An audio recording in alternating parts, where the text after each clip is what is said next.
এই রানিসা হত্যা সহ অন্যান্য যে মামলাগুলো আছে, এখানে যদি কোনো প্রকার গাফিলতি দেখি সরকারের, আমরা দেশব্যাপী দুর্বার আন্দোলন গড়ে তুলব ইনশাআল্লাহ। আমরা দেখেছি বিগত সরকারের সময় দেশে মব চলছিল, একটা একটা করে নিষ্ক্রিয় মব হচ্ছিল, পুলিশ প্রশাসন সরকার চেয়ে চেয়ে দেখছিল।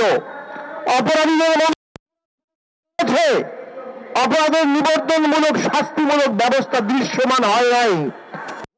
কাঠামো ধসে পড়েছে, রাষ্ট্রের কাঠামো ধ্বংস করে দেওয়া হয়েছে।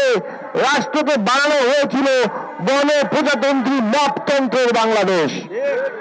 ইলেকশন হলো, আমরা অনুভব করলাম নতুন বাংলাদেশ গড়তে হবে। একটা ইঞ্জিনিয়ারিং ইলেকশনের মাধ্যমে, একটা ম্যান্ডেটবিহীন ইলেকশনের মাধ্যমে দেশে নতুন গণতন্ত্রের অগ্রযাত্রা হলো না।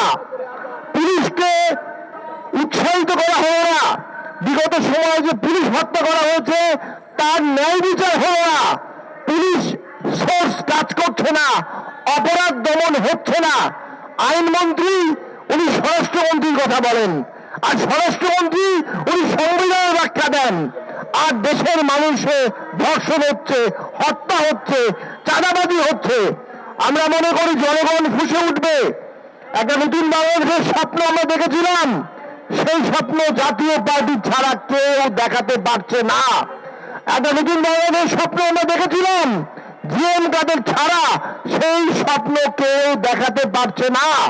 আমরা জনগণকে বলবো, জাতীয় পার্টির পতাকা তলে আসেন, জিএম কাদের পতাকা তলে আসেন।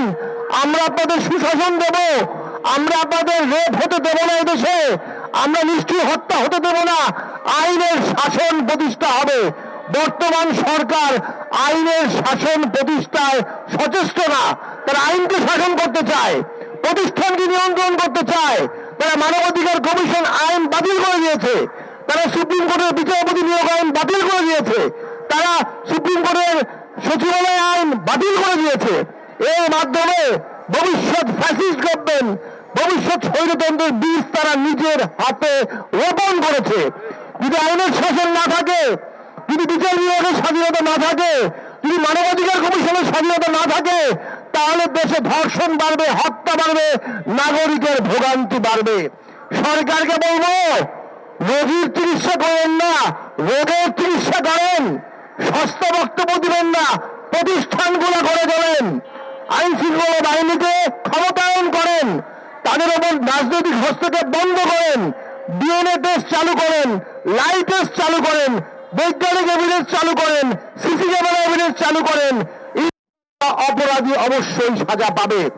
আমরা গভীরভাবে পর্যবেক্ষণ করব এই রানিসা হত্যা সহ অন্যান্য যে মামলাগুলো আছে, এখানে যদি কোনো প্রকার গাফিলতি দেখি সরকারের, আমরা দেশব্যাপী দুর্বার আন্দোলন গড়ে তুলব ইনশাআল্লাহ।